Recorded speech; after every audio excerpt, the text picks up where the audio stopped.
విశ్వావసనామ సంవత్సరంలో కేతువు సంచారం వల్ల ఒక మంచి పాజిటివ్ ఇంపాక్ట్ చెప్పాలంటే ఒక రాజయోగం లాంటిది పట్టబోతున్న కొన్ని రాసులు ఏంటి అనేది వాటి గురించి మనం క్లియర్‌గా ఈ వీడియోలో మాట్లాడుకుందాం. ఉగాది తర్వాత విశ్వావసనామ సంవత్సరంలో మే 18వ తేదీ కేతువు కన్యా రాశిలోంచి సింహరాశిలోకి మారుతున్నాడు. ఈ కేతు సంచారంలో మార్పు అనేది ద్వాదశ రాతుల్లో కొన్ని రాతులకి విశ్వావసనామ సంవత్సరం మొత్తం గూడా అమోఘమైన రాజయోగాన్ని కలిగింపజేస్తుంది. ఎప్పుడైనా సరే మన జన్మరాశి నుంచి లెక్కబెట్టినప్పుడు వచ్చే 3, 6, 10, 11 స్థానాల్లో కేతు సంచారం గనుక ఉంటే, ఆ కేతువు విశేషమైన రాజయోగాన్ని కలిగింపజేస్తాడు.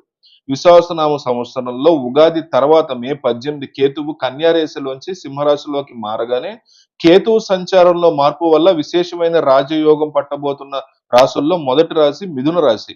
ఎందుకంటే మిథున రాశి వాళ్ళకి కేతువు సంచారంలో మార్పు జరిగిన సింహరాశి మూడో రాశి అవుతుంది.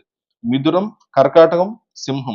అంటే ఈ రాశి వాళ్ళకి తృతీయంలో సంచారం ప్రారంభమవుతుంది. ఎప్పుడైతే తృతీయంలో సంచారం ప్రారంభమవుతుందో బ్రదర్స్‌తో ఉన్న డిస్ప్యూట్స్ అన్నీ క్లియర్ అయిపోతాయి. బ్రదర్స్ మీకు ఫేవరబుల్ అవుతారు. బ్రదర్స్ యొక్క కోఆపరేషన్ వల్ల మీరు లైఫ్‌లో టాప్ పొజిషన్‌కి వెళ్ళగలుగుతారు.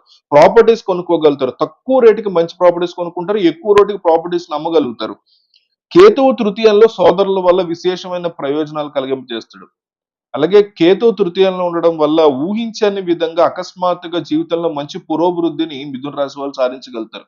అదేవిధంగా ఈ నామ సంవత్సరంలో ఉగాది తర్వాత మే 18 కేతువు కన్యా రాశిలో నుంచి సింహరాశిలోకి మారగానే విశేషమైన రాజయోగం పట్టుకుపోతున్న రెండో రాశి ఎవరిదయ్యా అంటే మీనరాశి వాళ్ళు. మీనరాశి వాళ్ళకి విశ్వాసనామ సంవత్సరంలో ఉగాది తర్వాత ఒక బిగ్ రిలీఫ్ అని చెప్పుకోవాలి. ఎందుకంటే మీనరాశి వాళ్ళకి ఏలినాటి సరి ప్రారంభమయ్యి ఫస్ట్ ఫేజ్ నడుస్తోంది.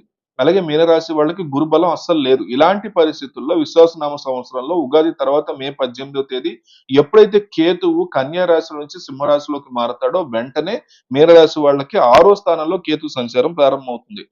ఎందుకంటే మీనరాశి నుంచి లెక్కపెట్టినప్పుడు మీనం, మేషం, వృషభం, కర్కాటకం, సింహం.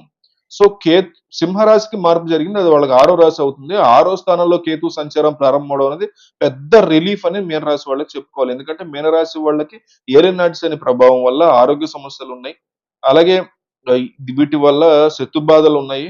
ఏలినాటి శని ప్రభావం వల్ల అప్పుల సమస్యలు చాలా ఉన్నాయి. ఏలినాటి శని ప్రభావం వల్ల కుటుంబ సమస్యలు గూడా ఉన్నాయి. ఇన్ని సమస్యలతో సతమతమవుతున్న మీనరాశి వాళ్ళకి మే 18 కేతువు మారగానే విశ్వావసనామ సంవత్సరంలో కేతు 6 సంచారం చేస్తూ పెద్ద ఉపశమనం ఇస్తున్నాడు. రిలీఫ్ అన్నమాట. కాబట్టి విశ్వావసనామ సంవత్సరంలో మే 18 తర్వాత కేతు 6 స్థాన సంచారం వల్ల మీనరాశి వాళ్ళకి క్రమక్రమంగా అనారోగ్య సమస్యలన్నీ తగ్గిపోతాయి. ఏలినాటి శని ఉన్నా సరే 6 స్థానంలో బలీయంగా ఉండటం వల్ల తగ్గిపోతాయి. అప్పులుంటే ఏదో విధంగా ధనం కలిసొచ్చి అప్పుల బాధల నుంచి బయటపడతారు.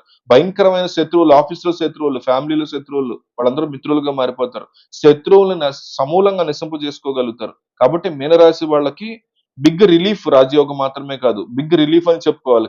మే 18 తర్వాత సంవత్సరం మొత్తం కూడా ఉగాది మీనరాశి వాళ్ళకి పెద్ద రిలీఫ్ ఇస్తుంది. రాజయోగం కూడా ఇస్తుంది. 6 స్థానంలో కేతులు విశేషంగా యోగించి ఏలినాటి ప్రభావాన్ని తగ్గిస్తున్నాడు. సో, ఈ కేతు సంచారంలో మార్పు వల్ల విశ్వావసనామ సంవత్సరంలో అద్భుతమైనటువంటి రాజయోగం పట్టబోతున్న మూడో రాశి వృశ్చిక రాశి. వృశ్చిక రాశి వాళ్ళకి కూడా రాజయోగంతో పాటు ఒక బిగ్ రిలీఫ్ అని చెప్పుకోవాలి. ఎందుకంటే వృశ్చిక రాశి వాళ్ళకి విశ్వావసనామ సంవత్సరంలో అర్ధాష్టమ రాజయోగం ప్రారంభమవుతుంది. ఈ రాశి వాళ్ళకి గురుబలం తగ్గిపోతుంది.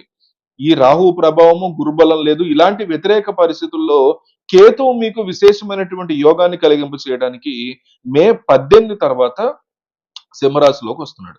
సో, సింహరాశిలోకి వచ్చిన కేతువు వృశ్చిక రాశి వాళ్ళకి ఏం చేస్తాడంటే, ప్రధానంగా వృత్తిపరంగా టాప్ పొజిషన్‌కి తీసుకెళ్తాడు. వృశ్చిక రాశి నుంచి లెక్కబెట్టినప్పుడు కేతువు సంచారంలో మార్పు జరిగినటువంటి సింహరాశి 10వ రాశి అవుతుంది. వృశ్చికము, ధనస్సు అలాగే అలా అలా లెక్కబెట్టుకుంటూ వెళ్తే ఆఖరికి సింహం వస్తుంది. సో, కేతు సంచారంలో మార్పు జరిగినటువంటి సింహరాశి వృషభ రాశి వాళ్ళకి 10థ్ హౌస్. 10థ్ హౌస్‌లో కేతువు బ్రహ్మాండమైనటువంటి శుభ ఫలితాల్ని కలగజేస్తాడు. సో, ఈ రాశి వాళ్ళకి కూడా అంత పాజిటివ్ జరగబోతుంది.